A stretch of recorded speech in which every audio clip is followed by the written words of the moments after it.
नमस्कार, स्वागत आपका हरियाणा न्यूज 24 पर। मैं हूं प्रिंस लांबा। हरियाणा के अंदर चुनावी कश्मकश देखने को मिल रही है, लगातार बढ़ती जा रही है चुनावी सरगर्मियां। प्रत्येक राजनेता और प्रत्येक राजनीतिक दल कहीं ना कहीं जनता को और वोटर्स को अपनी तरफ आकर्षित करने के लिए, अपनी तरफ लुभाने के लिए अनेक प्रकार से जो है प्रयास कर रहे हैं, ताकि कहीं ना कहीं आने वाले चुनाव में सत्ता पर अपने आप को स्थापित कर सके, सत्ता पर काबिज हो सके। वहीं हम बात कर रहे हैं, आज जो चर्चा का विषय है हरियाणा विधानसभा चुनाव 2024। और 2024 का जो चुनाव है, कहीं ना कहीं काफी रोमांचक चुनाव होने वाला है। जनता द्वारा कयास लगाए जा रहे हैं, चर्चाएं चल रही हैं पूरे हरियाणा प्रदेश के अंदर। लेकिन आज हम जो चर्चा कर रहे हैं, विशेष चर्चा होगी महेंद्रगढ़ विधानसभा क्षेत्र पर, क्योंकि महेंद्रगढ़ विधानसभा क्षेत्र हरियाणा के सबसे पुराने जिलों में से, शुरुआती जिलों में से महेंद्रगढ़ एक है। और इस महेंद्रगढ़ जिले के अंदर महेंद्रगढ़ विधानसभा अपना एक महत्वपूर्ण अस्तित्व रखती है, जहां शुरुआत से ही दो नेताओं का दबदबा रहा है, दो नेताओं का एक तरीके से राजनीतिक कब्जा रहा है, जिसमें पहला नाम रामविलास शर्मा, प्रोफेसर रामविलास शर्मा, जो बीजेपी के कद्दावर और दिग्गज नेता हैं, वरिष्ठ नेता हैं। वही दूसरा नाम बातचीत करें तो रावदान सिंह, जो कांग्रेस के वरिष्ठ नेता हैं। और ये भी बताते चले हम आपको साथ साथ कि प्रोफेसर रामविलास शर्मा, जो 2014 में महेंद्रगढ़ विधानसभा क्षेत्र से चुनाव जीते थे, विधायक बने थे, और वहीं साथ ही हरियाणा सरकार में शिक्षा मंत्री के पद पर भी रहे हैं। 5 साल का कार्यकाल उन्होंने बिताया है। लेकिन 2019 में उन्हें हार का सामना करना पड़ा, और 2019 के अंदर रावदान सिंह, जो कांग्रेस से प्रत्याशी थे, कांग्रेस के नेता हैं, उन्होंने महेंद्रगढ़ विधानसभा क्षेत्र से अपनी जीत दर्ज की थी, और वो भी मात्र 10,220 वोटों से अपनी जीत दर्ज की थी। एक विशेष चीज यहां देखने वाली ये है कि महेंद्रगढ़ विधानसभा क्षेत्र से रामविलास शर्मा 5 बार विधायक रह चुके हैं। वहीं रावदान सिंह की बात करें तो वो 2019 का चुनाव जीतने के बाद, जो कि अब उनका कार्यकाल चल रहा है, टोटल 4 बार विधायक रह चुके हैं। यानी कि 25 साल तक रामविलास शर्मा अपना कार्यकाल बिता चुके हैं महेंद्रगढ़ विधानसभा के विधायक के रूप में। वहीं 20 साल का कार्यकाल रावदान सिंह अब पूरा करने वाले हैं अपना महेंद्रगढ़ विधानसभा से विधायक के तौर पर। लेकिन चर्चा जो है वो है 2024 का जो विधानसभा चुनाव होने वाला है उसको लेकर, क्योंकि पहले से कहा जाता रहा है कि रावदान सिंह और रामविलास शर्मा का चुनाव के अंदर आपस में टक्कर रहती थी। लेकिन अब कहीं ना कहीं 2019 के जो आंकड़े देखने को मिल रहे हैं, क्योंकि 2019 के चुनाव में टोटल वोटिंग हुई 1,43,340 वोटों की, जिसमें रावदान सिंह जो विजेता उम्मीदवार रहे हैं कांग्रेस की तरफ से, उनको वोट मिले हैं टोटल 46,478 वोट, और 10,220 के वोटों से, हमने पहले बताया आपको, उन्होंने जीत दर्ज की। साथ ही रामविलास शर्मा, जो बीजेपी से उम्मीदवार थे विधायक पद के, उनको 36,258 वोट मिले हैं। और साथ ही बात करें तीसरे नंबर की, क्योंकि पहले मुकाबला इन दो नेताओं के बीच रहता था, लेकिन 2019 के चुनाव में कुछ अलग ही देखने को मिला। बड़ा रोमांचक जो चुनाव रहा 2019 का महेंद्रगढ़ विधानसभा क्षेत्र से।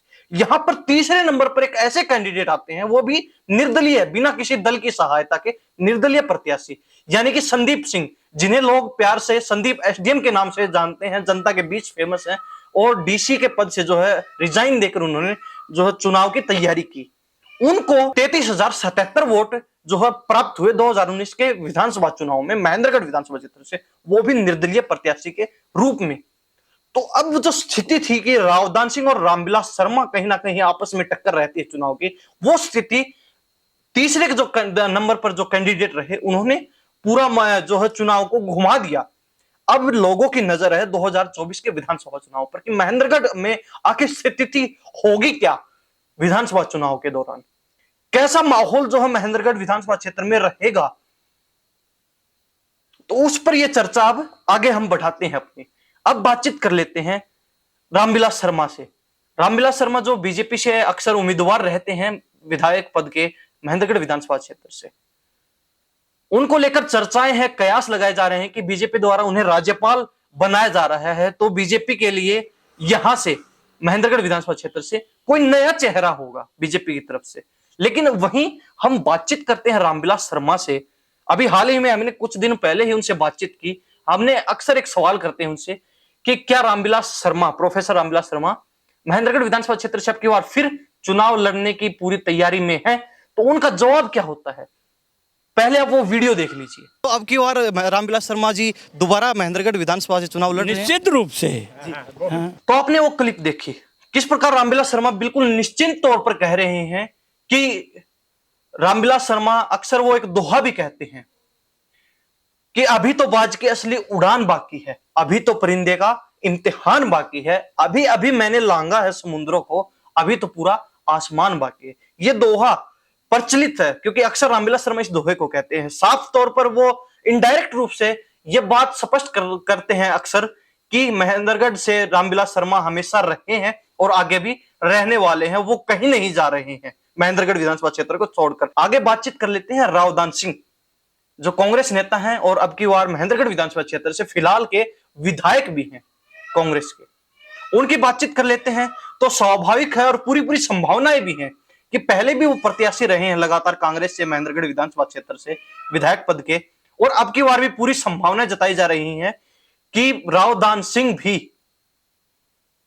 दोबारा से यहां से कांग्रेस के उम्मीदवार हो सकते हैं। इसमें कोई अतिशयोक्ति नहीं है। और जिस प्रकार वो एक्टिव दिखाई दे रहे हैं पूरे महेंद्रगढ़ विधानसभा क्षेत्र में, उससे साफ अंदाजा लगाया जा सकता है कि वो पूरी तैयारी में है महेंद्रगढ़ विधानसभा क्षेत्र से दोबारा से।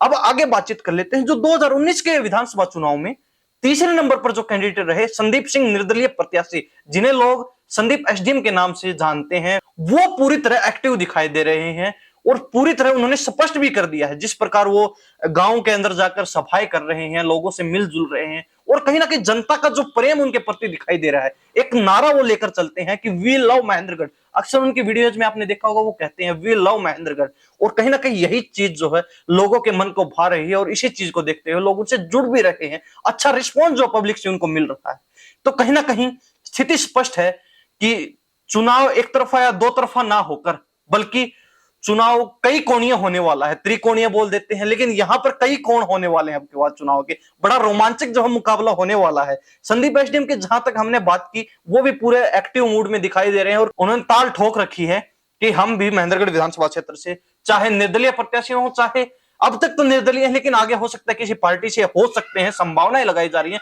चर्चाएं भी चल रही हैं। एक क्लिप देख लीजिए कि संदीप एसडीएम वो आखिर ऐसा कहते क्या है कि जनता को उनका अच्छा खासा समर्थन मिल रहा है। ये क्या है वी लव महेंद्रगढ़? तो हमेशा हम कहते हैं वी लव महेंद्रगढ़। महेंद्रगढ़ से हमारे को प्यार है और सबको प्यार है महेंद्रगढ़ से। अभी आगे हम बातचीत कर ही रहे हैं तो हरियाणा के अंदर आम आदमी पार्टी भी कहीं ना कहीं विपक्ष के रूप में सक्रिय भूमिका निभाती नजर आ रही है। जिस प्रकार दिल्ली के बाद उन्होंने पंजाब में सरकार बनाई, उसके बाद जहां बाढ़ सी देखने को मिली, एक तरीके से हरियाणा के अंदर भी आम आदमी पार्टी ने अपना अच्छा जो वर्चस्व बनाया है हाल ही में, तो उसको लेकर बातचीत करें तो नाम निकल के आ रहा है युवा चेहरा। क्योंकि हमने पहले बताया है कि 2024 का जो विधानसभा चुनाव काफी रोमांचक होने वाला है महेंद्रगढ़ विधानसभा क्षेत्र में, इसमें कोई अतिशयोक्ति नहीं। तो आगे हम अगर चौथे कैंडिडेट की बात करते हैं तो आम आदमी पार्टी से नाम निकल कर आ रहा है, संभावनाएं लगाई जा रही हैं। डॉक्टर मनीष यादव, जो अभी हाल ही में नई कार्यकारिणी गठित हुई आम आदमी पार्टी की, तो उसके प्रदेश अध्यक्ष, युवा प्रदेश अध्यक्ष बनाए गए हैं हरियाणा के, उनका नाम जो है निकल कर आ रहा है। और कहीं ना कहीं जिस प्रकार वो अपने विधानसभा क्षेत्र में एक्टिव दिखाई दे रहे हैं, तो पूरा मूड लग रहा है कि वो भी पूरी तरीके से तैयार हैं विधानसभा चुनाव के लिए।